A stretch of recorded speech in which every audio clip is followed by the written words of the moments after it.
Hello and welcome to Two-Way Talk Basketball Podcast, talking about everything basketball from both perspectives.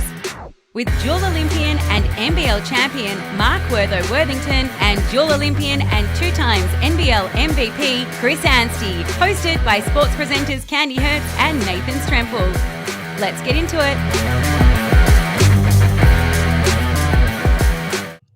Hi, and welcome to Two-Way Talk Podcast. This week, we're going to be talking all about round 2 and wrapping that up. We're going to have a look at the stat leaders, who's doing well already this season so far, and a little bit of a chat about NBL as well. My name's Candy Hertz. Lovely to have you join us today. We've got the amazing Chris Anstey and the stunning Nathan Stremple with us today. Sadly, once again, a notable miss. We've got not having Mark Worthington with us. He's been visiting his family over in Queensland. He needed a little sleep in. That's okay. We get it. He's on WA time. We're sorry that he's not here, but so glad you guys are here. Good week, guys. Well, it just got better when you referred to me as stunning, but the weekend's been nice since we last saw each other on Friday. It's good times. Hey, Melbourne's opened up. We're all having a great time down here. Oh my gosh, we are having the greatest time without masks today. I'll talk about that a little bit later. Of course, the big thing that happened in the last few days through COVID and the poor Adelaide team who have been stuck in quarantine is that the WNBL made a really great call, and they decided to, rather than try and shove in a couple of extra games, they've actually removed some games. So every team's now playing 13 games, and they've also shuffled things around so that it actually works a little bit better. That was a good move by them. It would have been a tough call for them to actually try and fit in a couple of extra games. But as a result, there were only 4 games since we last caught up with you on Friday. So let's get straight into those 4 games. The first one was Townsville versus Bendigo. Now, if only basketball was 3 quarters long, it would have been a dream night for the Bendigo Spirit, who are still trying to nail that first win. In what appeared to be their best game of the season so far, Tess Lavey was a standout with 19 points, 7 rebounds and 11 assists. Alongside her this game was Mary Golding with 19 points herself. Now, Bendigo finished the first and second term on top, but a good talking to by Townsville coach Shannon Seabon about defence at halftime saw the Fire protecting the ball in the second half and ultimately outscoring the Spirit 91-81. Shyla Hill broke her former team's heart by scoring a game-high 22 points and had a stunning third quarter. Zatina Akuso joined Shyla, scoring 21 points off the bench. Chris, we see Bendigo edging closer to that win every game, but they're just unable to put those 4 quarters together. What do they need to do to actually finally get one over the line? Well, I'd be coaching if I knew that. No, I'm not sure they're edging close. I thought they were really competitive against a really solid Townsville team, and as you mentioned, played fantastic basketball for 2 and a bit quarters, and were probably unlucky to not get their first win. But I think any game that Bendigo plays in this season is going to come down to a lack of depth, perhaps a lack of top-end talent. You mentioned Tess Lavey was great. Carly Ernst is in the top 5 scorers in the league. But for me, it's not realistic for Bendigo to make the playoffs. It's just not. So I don't think their focus should be as much directed to how do they get their first win. I think it should be more towards how do they develop their younger players? How do they find significant minutes, genuine development for the young players that they want to move forward with next year. So I looked down their stat sheet in that game. It's a 10-point loss, but Alicia Froling only played 6 minutes. Paige Price 2 minutes. Skinner 5 minutes. I think they need to just say, if we're not going to win, let's lose some games with our young players we want to move forward with. It'll be interesting to see. And as I look through, Tess Lavey played every minute bar 1. Goulding, Ernst, all 34 minutes plus. So there's a lot of minutes in that starting 3 for a team that hasn't won one yet.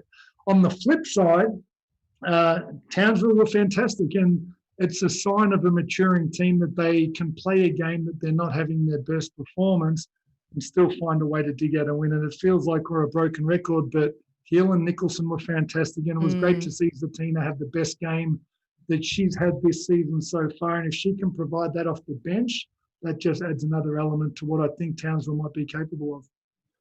For mine, that's a little too much talk about Bendigo in a game that we really should be focusing on Townsville. And to double down on that a bit more, Shyla Hill's a 19-year-old going up against Tess Lavey, an Olympian and Opal's point guard.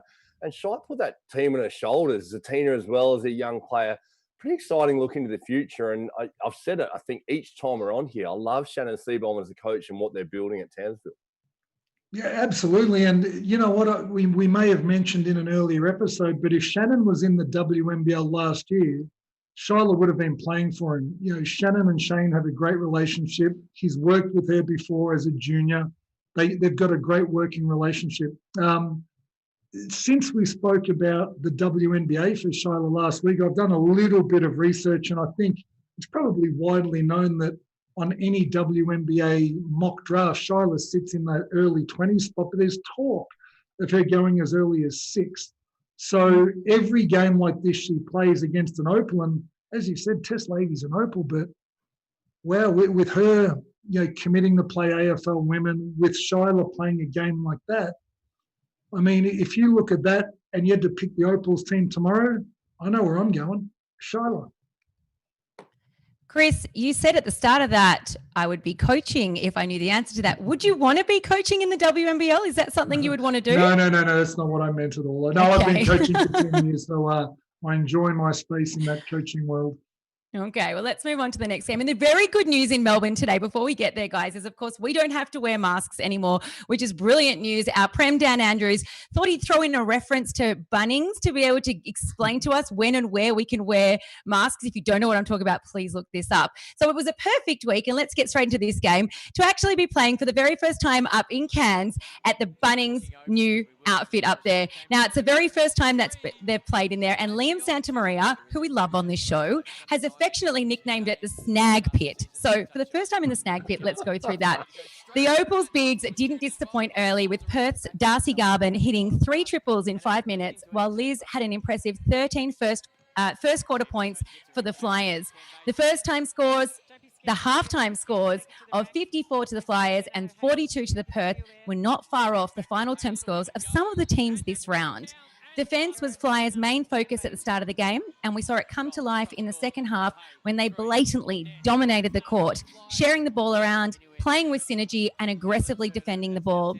Lynx gave a lot of opportunities away, with 23 turnovers to just 9 from the Flyers. Southside finished the game with an almost cruel 46-point deficit, 117 to 71. Now, the Flyers rested a lot of their high-profile players this game, but they did actually have a couple of great players off the bench who played. Mon Conti had some great possessions. Amy O'Neill took a mean bucket in the last couple of minutes as well. We definitely got to see some of the depth of this team. Chris, anyone else caught your eye? That's what we needed to see. For me, Steph Blitzarves. I thought she was really, really solid that game, and I always go on the box score straight to the plus minus to see if it marries up with what I'm watching. And I just thought every time she was on the floor, good things happened. And off the top of my head, maybe a plus 27 in 20 odd minutes, which for those of you listening or watching who aren't quite sure what that means, is that in the 20 minutes that she played, you know, the Southside Flyers went up 27 points. So more than 1 point a minute is incredible in any league, even in a blowout win like that. But it becomes really interesting that Steph's sister-in-law, Sarah, of course, as we make our way into this season, is consistently the Flyers' high-minute players and multi-talented, multifaceted, can play a number of positions. I think she's becoming almost the glue player in that team, that they can throw anyone else around, but you're going to see a lot of minutes for Sarah Blitzarves as this thing goes on. And you mentioned that they dialed it up defensively. We had a little bit of a crack at them last episode, and the first quarter we saw they weren't defending at all. 25 or 26 points in the first quarter they gave up to Perth. They were down 5, but then the machine kicked in as soon as the last 3 quarters to outscore them by 51 points. We can mention Garbin's 24. We'll mention Ebzery's 13, but that's all that Perth deserve after a 46-point loss. Mm-hmm. It's interesting you mentioned Steph Blitzarves, Chris, as you're talking about the Flyers defense. She's a WNBL Defensive Player of the Year. So she's off the back of having a baby and coming back. But both of the Blitzarves, I wonder if that's an eye towards the Opals when you talk about Sarah Blitzarves being that utility and being able to play different roles. I imagine that's what we might see her doing in the green and gold come next year. Yeah, I think you might very well be right. And as that's how the Flyers role players need to earn their minutes, is on the defensive end, because their starting five's not fantastic defensively. And to give you a specific example, as we watch their games, it's one of the oldest basketball teaching points defensively, is that once you're done guarding the basketball and the ball moves, you move towards the basketball. Most of the Flyers, once they're done guarding the basketball and the ball moves, they stand up and stop defending. There are driving lanes everywhere against the Flyers when they're not switched on. Amy Clydesdale, for me, has been the only Flyer that's picked up full court, has been aggressive defensively in most minutes I've seen her play. And I think you're right. Steph Blitzarves, she understands, I think, that she needs to earn her minutes by being that real defensive pest. Of course, that's said in a very positive way, that the Flyers don't necessarily have consistently. But I'll tell you what, if their starting group starts defending and jumping to the ball, this is over. Next up, we're going to Sydney versus Canberra. And Canberra had a little bit of a snooze at the start of this game, unfortunately. It was the Flames who were tenacious at the start, with Anneli Maley coming out aggressively in that first quarter. And even though the Caps fought back, the score at halftime was 29 to Flames and 32 to the Caps. But the second half was a different game. The Caps lifted their defensive intensity, allowing Sydney only 18 points in the last half of the game. It was a great contest in that second half, with both teams fighting for the win, especially through that fourth term. The night ended 68 to 63, the reigning champs taking the win. A few younger notable mentions for the night: Anneli Maley, impressive with those 13 points, 10 rebounds and 5 steals, and Keely Froling with a double-double, 15 points and 10 rebounds. But I was a bit confused, Chris, because at the end of the game, Keely was talking in the post-match chat about the fact that they're still training every day. We haven't heard any team say they're still training at any point throughout this very tight tournament season. What would they be doing in their training sessions? Getting better. I think any professional basketball team needs to get better through a season, and there are girls on every team that aren't playing many minutes. They need to get their work in at some stage. There are tweaks that their starters are going to need to make. The X's and O's might be important. Shooting the basketball is always important, but of course we need to be rested, but there needs to be an education and improvement strategy in place throughout a season. So Canberra aren't nearly where they need to be. Kelsey Griffin's come back. She's playing 30 minutes off the bench now. You know, she's not quite right. Every game, every practice session, she has the younger players. Jade Melbourne gets used to playing with a superstar. I think just the consistency of getting to know your teammates on the practice court, trying some new things, making some mistakes where it doesn't matter, hugely beneficial for any team. But just to speak about the game a little bit, great to see Lauren Scherf have another really solid game, 19-7. Lauren Mansfield, great, but Sydney had no depth. I just don't see how they're going to score enough points to beat many teams as we move forward in this season. Maddie Rocci was fantastic. You mentioned Keely Froling, and Canberra, to me, are one of those teams that's going to keep getting better. Again, especially Michaela Roof's been great, but Kelsey Griffin's the one. It can't be many games more until we see her starting. I think Canberra, and we've mentioned it, are maybe the sleeping challenger here. We've talked about both Melbourne teams. As Kelsey gets better, it's really encouraging to see Maddie Rocci be really consistent, Keely Froling know a role. Canberra are ominous. But I mentioned before, Chris, about Sydney, and I want to get a double down on Lauren Scherf there. 2 games in a row now, we're seeing somewhere towards what she can be. 19-7 is really nice. I just wonder whether you talk about them scoring enough points, but the Flames can play some small ball. Scherf at the 5, Maley at the 4. They've got a great rebounding group. Whether that's the way they can challenge some teams. It might be, and I think sometimes you've just got to throw caution to the wind and let the players play. There's a saying that a lot of basketball coaches have, and I certainly embrace it, is the basketball players out there need to make plays, not run plays. There's a time to be systematic. There's a time to get the ball through hands, but we still need to encourage the players to go and take shots and make shots, go and be aggressive. The hardest things to guard in basketball most times are speed and space. Go and be aggressive, create space, create numbers advantages, get that ball zipping around. So, not many people can match up. Let's go back to Lauren Scherf. And it's why she frustrated me the first week and a half, because not many people can match her size. Not many people, if she catches a ball at the rim, she's got great touch. but she needs to just be a little bit more explosive, a little bit more dynamic, and have the ability to run out a game a little bit better than she did the first week and a half. She's shown that the last 2 weeks, and I'm certainly on the absolute front of the line and hope she continues to get better this season. And just a point as we go into the next game, and it'll come up in this next game as well, Candy. How good is this having 6 weeks watching? Leilani Mitchell has been an absolute stud as the starting point guard for the Australian Opals. Game after game, we're seeing it happen. We've already mentioned Shyla Hill versus Tess Lavey in this game. We see Lauren Mansfield versus Maddie Rochi, these young point guards. And going to the next game as well, there's a heck of a battle at the point guard as well. Now, I don't think we mentioned it. I'm pretty sure I heard this week, Jade Melbourne just finished her Year 12 exams this week as well, as well as everything else. Right. That is mighty impressive. I don't know about you guys, but Year 12 exams, I was stressed out of my mind, studying every second I had spare. I wasn't out there, being an incredible basketball. Actually, let's be clear, I was never out there ever playing basketball. But that's doesn't that just add another level to how impressive she is, guys? Just with a side serving of a worldwide pandemic. It's not bad for you, Year 12 year. Yeah, right? What an impressive young woman she is.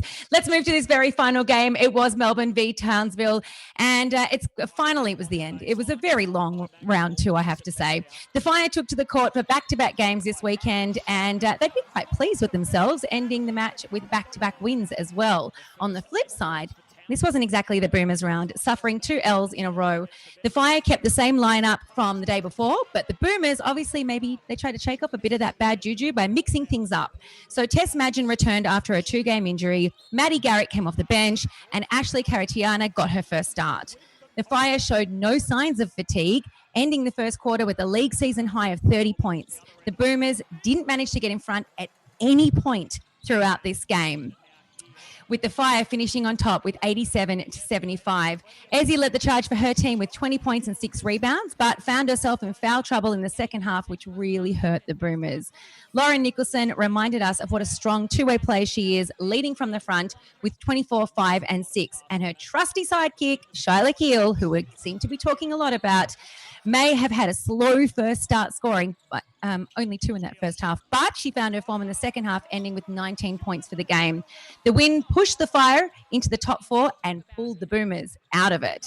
Chris, at least the Boomers are ever so slightly improving that 3-point accuracy, shooting 9 of 23 this game, somewhat better than 0 of 36 in the last couple of games. But Maddie Garrick did say that she thinks that essentially the team are in a shooting slump.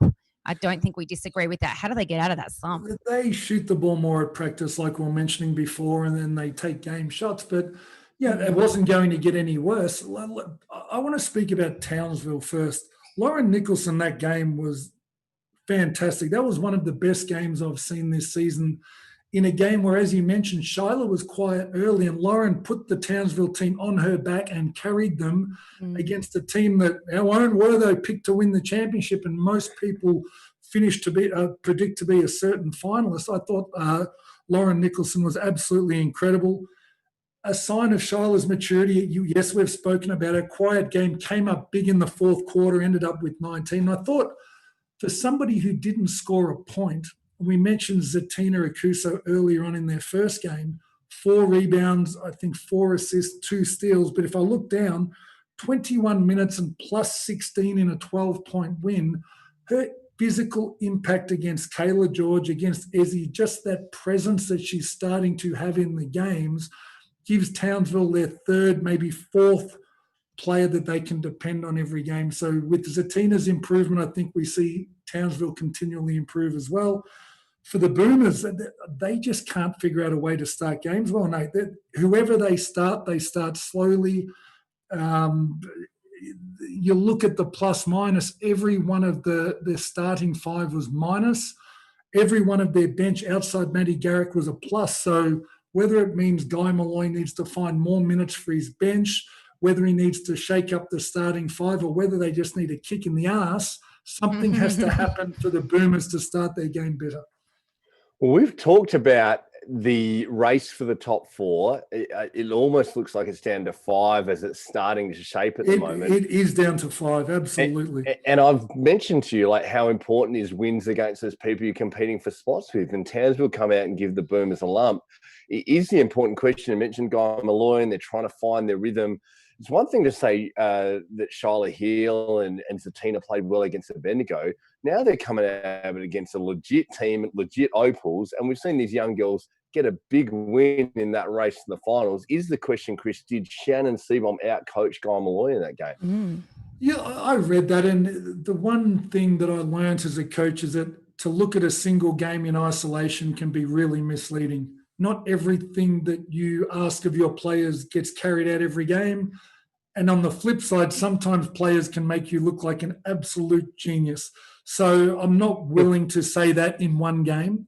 But what I will say about Shannon Seabohm is I was a part of a panel, appointed to select the Southside Flyers coach while they were still the Dandenong Rangers and going forward. So with Trish Fallon and Stephen Ick. And of course, Cheryl got the job and we knew how well she could recruit. And we, of course, know how impressive Cheryl is. But I'll tell you what, it was really, really hard to go past Shannon and other candidates as well. Paul Flynn was very, very impressive as well. So we knew exactly what Shannon could do. And he's a WNBL coach of the year. He's a medal-winning junior national coach. This shouldn't be a surprise to people. It shouldn't be a surprise to people. People tend to look at him. He's young. He had a medical condition and got into coaching early.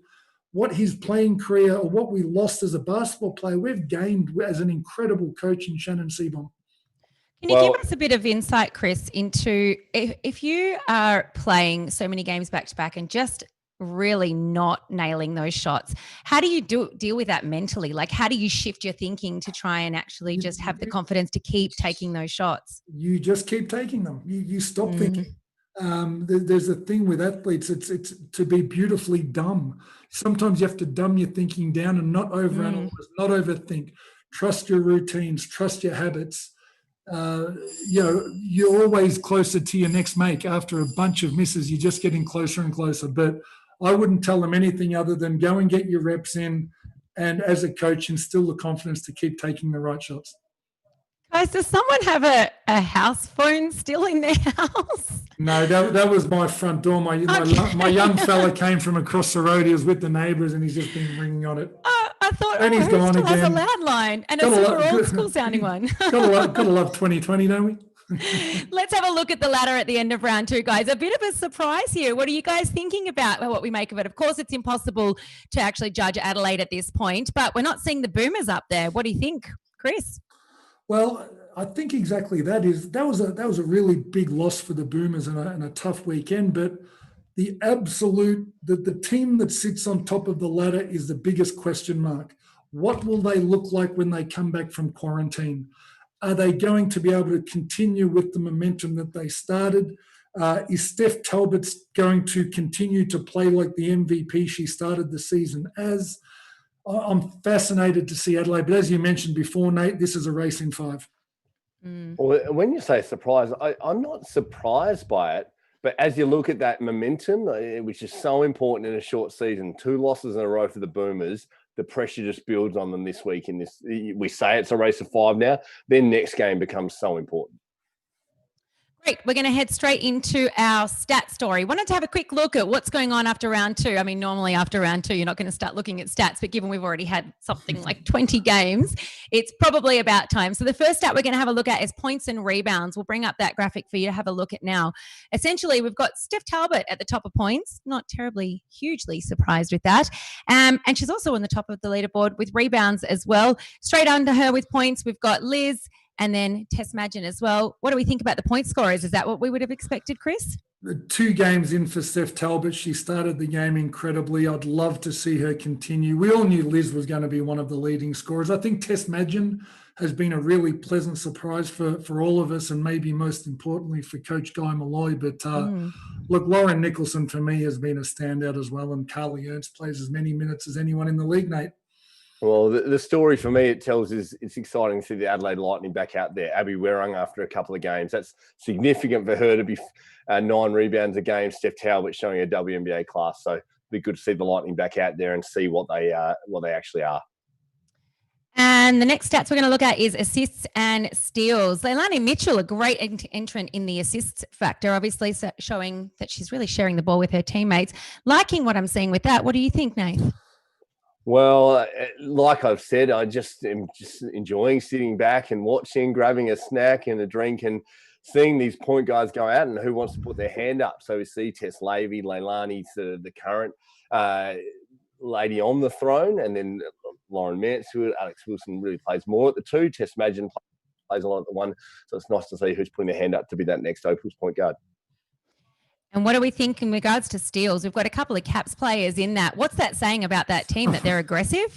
It says, look how aggressive Steph Talbot is. I mean, she's playing in every aspect of the game and dominating the league statistically. Again, the caveat is it's only 2 games, but we mentioned the stabilizing impact, I suppose, that Kelsey Griffin has on the Caps. And on the defensive end, she's active. She's got great length, great positional defender. Good to see her up there. Maddie Rochi's making the most of her opportunity with no imports. And as we mentioned before, Sarah Blitzarves will play more minutes than anyone on the Flyers roster. So we expect her to be active on the defensive end.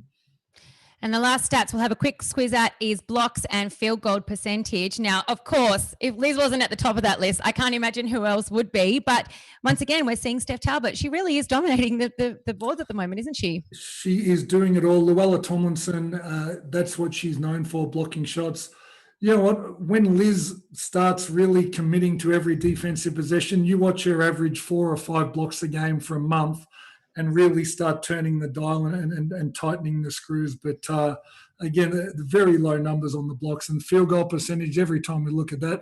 The surprising one for me maybe is Beck Cole. She's been shooting the 3 well and shooting a few of them. So she's always been a get on the rim and she's been physically more dominant than most of her opponents. But for her to be the 4th leading field goal percentage shooter in the WNBL, I think is a testament to the work she puts in. Well, don't leave Tess Madgen off that as well. You expect those 2 categories to be dominated by bigs, to see two wings, 2 guards in Cole and Madgen right up there in field goal percentage, sort of adds to the pleasant nature of their season so far, as they're both pushing for opportunities in the green and gold. We're going to move away from the WNBL for just a hot moment and go straight into the final play, talking about the NBL. There's been some interesting news that came out this morning in regards to the tennis, actually, that might have an impact on the NBL. They decided, my understanding with the tennis this year is, instead of playing in all the different states, they're going to have everything being played in Melbourne, including, of course, as always, the Open. However, it seems like there might be a bit of turmoil with the government, not wanting to have people from overseas coming into Australia, and it's not going to be enough time for players to be able to go through quarantine and then play as well. So the latest news that came out today is apparently there's a chance that the Open won't be starting when it was meant to start, and it might start a month, maybe 2 months later, who knows.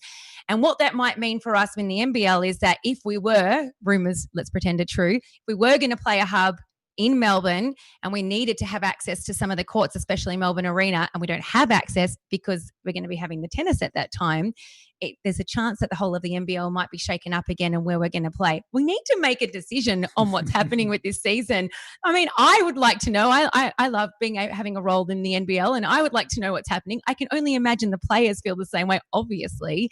Is it just the fact that the NBL need to just stop being committophobes and just commit to something, or what needs to happen here, guys? Let me say, as the only one living outside of Melbourne at the moment, the climate in Sydney is great. COVID's really well controlled.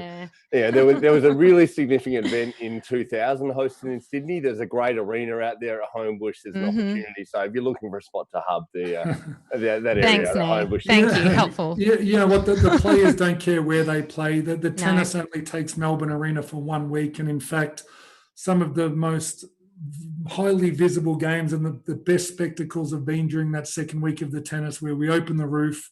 We get people from around the world watching one of the only open-air professional games of basketball in the world. What a great way that would be to start our NBL season if that was the case. But State Basketball Centre sitting there ready to go. We can always go back to MSAC. We'll find a way. We've got enough courts in Melbourne, Nate, a few more than Sydney. Yes, and actually the conversation that I've heard so far is that it's also regional Victoria that's going to get a good run, Bendigo and Ballarat, which is obviously great to just spread it around, get that real community spirit going. So there's lots of opportunities, but we do need some access to Melbourne Arena, especially because we want to try and get those numbers up. We just got announced that we can have 25% capacity in sporting arenas. Let's hope by January it's going to be more like 100%, like they have in Queensland at the moment. But it's just a case of like, let's get started. I know one team that's really struggling with the lack of commitment that the NBL is showing, and that's the New Zealand Breakers. I know that they desperately need to know where they're going to be, what's going. Had a great chat to Mon Abercrombie this week, and she really needs to know what she's doing. She's got 3 kids under 5, something crazy like that. And one of her beautiful children needs access to a very particular type of food that she's going to have to bring over with her. So she's trying to figure out, how do I bring this over? Do I need dry ice? How am I going to pack it with me? Things like that are variables that maybe we don't normally talk about because we're so focused on the sport, but the people and the families behind the sport need that conversation to happen as soon as possible so they can get their lives in order too. I feel for the New Zealand Breakers at the moment, guys. Don't you feel the same?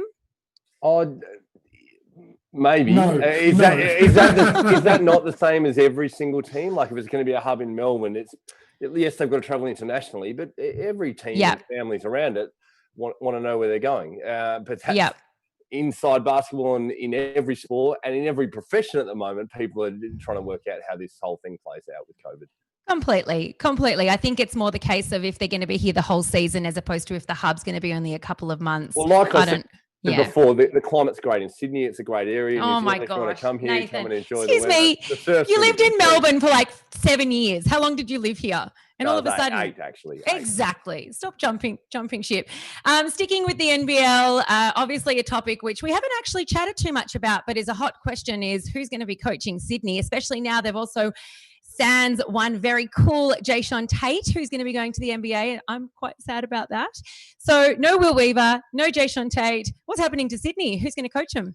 Well, the interesting part, it's a little bit more multifaceted than that too, because the Tasmania Jack Jumpers are looking for a coach too. So all of a sudden, the Sydney Kings have an opportunity to absolutely poach one of the best coaches available that Tasmania are looking at for their inaugural year. So we could actually see somebody announced for Tasmania quicker than we thought we might. But if I was to give you a very brief list, clearly we look at their assistant coaches. I don't know enough about them, but for me, Paul Hanari. Hanari has been the Tall Blacks head coach for 5 years. He's been the head coach of the New Zealand Breakers, coached them to a championship. He was assistant coach at United most recently, and he's based in New Zealand now. He's got experience domestically. He's got experience internationally. He has to be on the list. Any NBL job that comes up needs to have Joey Wright on it. If you're looking for the appropriate personality to coach a team in Sydney, it's Joey Wright. His credentials speak for themselves. He's as great a development coach and has instant respect if he walks into any NBL training facility. The third name I'm going to give you, and these are not surprising. These won't surprise anyone. Rob Beveridge. He, from best understanding, he was the almost underbidder, the first to miss out on the Kings' last job when they employed Will Weaver. NBL champion, another 2 times making the championship series at Perth.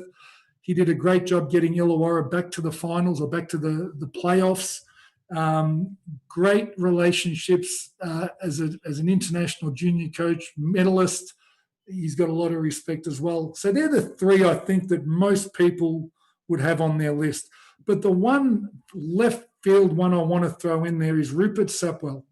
In the same vein that Mike Kelly has done a great job in Cairns, in the same way that David Noble was just employed as the North Melbourne Kangaroos coach, in the same vein that Chris Fagan has been employed and done a great job and has the AFL looking at what he's doing at the Brisbane Lions, Rupert Sapwell is one of the best managers of men I've seen.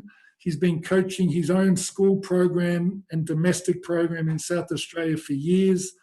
I know it's unlikely he'll get the job, but I think that the Sydney Kings and the Tasmania Jack Jumpers, for that matter as well, would be absolutely crazy to not sit him down in a room. And even if you don't think he's going to be on the top of the list, he might find his way there, but he'll give you some IP that I'm sure you'll find valuable for your club moving forward. Can I add to that? And I love that you mentioned Rupert Sapwell as a former teammate of yours. I think you played with Sapper, but Yeah, I did. he was part of a very successful era at the Adelaide 36ers, which I saw up close being an Adelaide boy. Let's add his championship teammate to the mix. Mark Nash, a Tasmanian local, has had great success as a coach at Seabull level. Knows very much the environment in Tasmania. Surely he's part of the conversation what the Jack Jumpers are looking to do Absolutely as well. For Tasmania, not for the Sydney Kings. I wouldn't think he would come into consideration, but I would think absolutely he'd be in the top few when it comes, because I know they want to stay local. And Simon Brookhouse is going to have a hell of a job because he's going to have local experience. He's going to have Australian experience, and then he's going to have international coaches putting their hand up too, because that's the type of league the NBL is at the moment. And can I just add to that? Sorry, Candy. I reckon there's another there's longer lists than Rupert Sapwell and Mark Nash in terms of people left to centre. There's 8 professional coaching jobs, soon to be 9 in the NBL as a head coach. There's some amazing coaches around basketball in Australia. Can you help me understand, guys? I'm not sure how complete the Sydney roster is at this point, but given it was a roster that Will Weaver puts together, he has a set idea in his mind of how that roster is going to come together and how they work. How does it work when you get a new coach in at this stage where they maybe can only recruit 1 or 2 potential players and have to work with the talent that's been recruited? How does that work? Coaches have less and less say in who they recruit across all sports. There are basketball departments, football departments. You've got a handful of people making that choice, knowing that a coach could be out the door at any time. So it's their responsibility to look out for the best interests of the club, long-term as well as short-term, where you'll find that historically there have been examples of coaches who've absolutely overspent, thrown all their eggs into one basket, trying to help them become successful and win now as a coach to prolong their career. So there has to be a balance, I'm sure, whoever gets that job. Okay. I'm really interested to see what Andrew Bogut does. Has he actually retired yet? No, I don't think he's actually announced his retirement. So they might want to be cool. And that's where Rob Beveridge might jump to the top of the list. He won a gold medal, a silver medal with Andrew Bogut as a junior level. I know he loves him, gold medal. I know Bogey loves him. Fact checking. If they're looking for someone that they might want Andrew Bogut to play for, hey, Bevo could be the guy. And when you say what are they as a coach, what they inherit a group that is largely set. They've got to replace Jay Sean Tate now, but they get a group that's got great chemistry, that really believe in each other. A Casper Ware that's like, I really want Sean Bruce to be back. I need to go with, these guys believe in each other. And if you can replace a Jay Sean Tate with a Von Maker or here we go. Then you get a coach that inherits a heck of a group that'd be a lot of fun to coach. You know what? In all due respect, it's a hell of a lot easier to replace Jashawn Tate than Andrew Bogut. You can always find an import. And as great as Jashawn Tate was, there's there's thousands of imports out there. And of course, there's a craft and there's a recruiting process that comes into place. But when you're a big spending team like the Sydney Kings are, you can go and handpick the appropriate import. You need to get your local contingent right. And that's what I think the Kings have done, especially if Bogut stays. How dare you say Jay Sean Tate is replaceable? How dare you say that? He is so much fun to watch, sure, and he's just such a playmaker. And so will the next import be, and the one after that, and the one after that. Is clubs need to lock in consistency with their local talent. The Perth Wildcats are the poster club for consistency and continuity with Australian talent. That's what it takes to win championship. Unfortunately, in any league around the world, and I was one in Russia, imports are replaceable. There's so many out there, and as you know, when you're competing for jobs, he'll do great. But I'll tell you what, if you go and look through some European leagues and you've got money to spend, you'll get some incredible players here. To counter that a little though, Chris, we don't see many imports in our NBL that go and sign a 3-year NBA deal. So that's a great reflection on the caliber of our league and a level lifting to see Jay Sean Tate walk out of our league, 1 year in our league, to go and sign for 3 years. Couldn't agree more. Yeah, and sorry, and I hope that didn't come. Absolute credit to him, but one and done. And that's what some of these young imports are going to be, including our Next Stars program. I don't think they thought he was one and done, though. I think it's the fact that JT came here and absolutely came in undersized at the 4, played his tail off. Probably helped him that his head coach went to the Houston Rockets. And Absolutely, yes. So they knew what he could do. But a little like Torrey Craig, where we saw this guy, we thought Torrey Craig was on the verge of naturalising. He could have been, if he didn't go to the NBA, he might have been a boomer by now. But we saw JT, he became one and done because he played so well at this level. Absolutely. And this is the thing that the NBL has been over the years, is that for every incredible athlete that stayed here and lived here, the Darryl McDonalds, the Ricky Graces, Leonard Copelands, Kevin Brooks, Darnell Meade. Yeah, we can go on. There are 5 times as many that we can't even remember their name who've lasted less than a year or 1 season. So, and unfortunately, there's more money in the basketball world than there is here in Australia. So the Tates of the world, any other, if an import's here on a lower salary and they have a breakout year, we can't afford to keep. Scotty Wilbekin jumps to mind. He had an incredible year for the Cairns Taipans. We couldn't afford to keep him because his market value doubled, and he went and found a gig that paid twice as much in Europe. So and this is why we need to appreciate players when we've got them in front of us and don't take them for granted. If we get these special imports, let's enjoy them while they're here, because there's no guarantee they'll be back next year. Well, someone who's definitely not one and done is Scotty Machado. He just signed another 2 years with the Taipans, and it was so nice to see how the Taipans announced it to their fans. They actually created a moment where they got their super fans into the club. They put them down in front of a computer and they said, "Hey, we've got an announcement to make for you." It is such a beautiful video. We shared it on our page. You can find us on Facebook, Two Way Talk podcast, and Scotty announced it. There he is, and he got a major haircut, which, let me just say, a lot of people commented on, not just me, guys. I know you two don't care about hair, but I clearly do. But the good thing is he kind of just said, "I'm so excited. I'm thrilled to be back. I'm here for 2 years. I'm committed." And then all the talk, of course, was that DJ Newbill was sitting in the corner sobbing a little bit. Unfortunately, with our change of rules, of course, no 3 imports anymore, only the 2 of them. But so good to have Scotty back. I think it's just a reminder that we can be more than just one and done with these imports who are fun and exciting and dynamic to watch. So good news story with him as well. Let's move on to the NBA, guys. Any trades or movements that anyone wants to share about? Before we move on to the NBA, I don't say that I don't care about hair. I just don't have many options. It's a bit rough. I love what Machado's doing, mixing up. Yeah.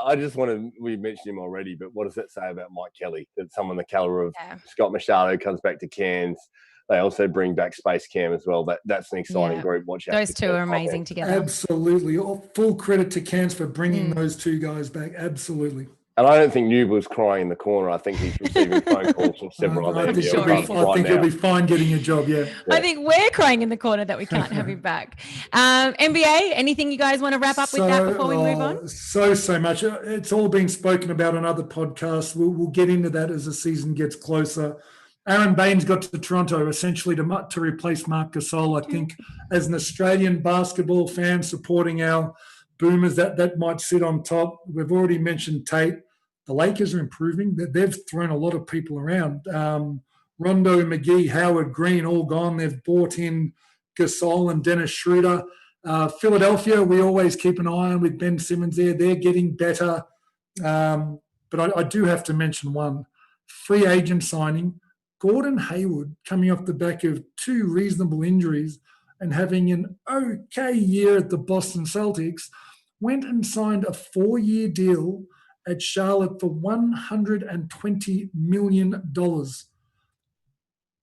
Go to the Oxford Dictionary and we need to get the definition of overpaid reinstated to what the Charlotte Hornets just did for Gordon Hayward. That blew my mind. Nate's having a giggle. Agreed? I just enjoy those numbers. I never played in the NBA, Chris. I was obviously really close, but those if only you had a bit more hair, it would have got you there. All right, guys. Well, we try everything in our power to never go into the same time as the beautiful sport that we're trying to obviously promote, which is the WNBL. A game is about to kick off. Let's have a look at what's going to be happening for the start of round 3. First game tonight, Southside v Caps. We've then got Sydney versus Perth tonight as well. We then move on to a couple more games this week before we hopefully get a chance to catch up with you again on Friday. Melbourne and Adelaide, Bendigo and Fire, Bendigo and Adelaide. Perth and Southside, and Caps v Perth. Thank goodness we finally got Adelaide back in the mix. Maybe Bendigo are actually going to get themselves a win. Let's hope for their sake they do. I know, Chris, what you were saying before, and I hear it, that, the win isn't the most important thing. Let's get their young guns having a bit of a run. But it would be nice for some morale to have one win. Of course, it would be great. And I really hope Amelia Todd-Hunter gets a win. She's back in the WNBL. Yeah. I've coached her for a minute in this before it got to COVID, and I'm watching her very, very carefully. But I'm also really interested in the game tonight. Before we record this, I'm fascinated to see how the Capitals go against the Flyers. I think we'll get a really good indication of where both teams are at. Well, add to that, I think I'm even more excited about the Boomers and Lightning. We talked about how much pressure on the Boomers. We talked about what are the Lightning. We've only seen them for 2 games. That game's going to be red hot Tuesday night. Well, there is so much basketball to be watched and so much more to talk about. We'll be back later in this week. We are Two-Way Talk Podcast. Chris Ansey, Nathan Schrempel, and of course, I mentioned again, we miss him, though hopefully we'll have him back next week as well. You can follow us on Facebook, Twitter, Twitch, or YouTube. You can also find us on Instagram too if you want. And of course, you can listen to us on Spotify or Apple Podcasts. We love chatting WNBL with you. We're so happy we got to have another episode with you tonight, but we'll get off so the game can get started. Thank you so much. Have a great night. Bye.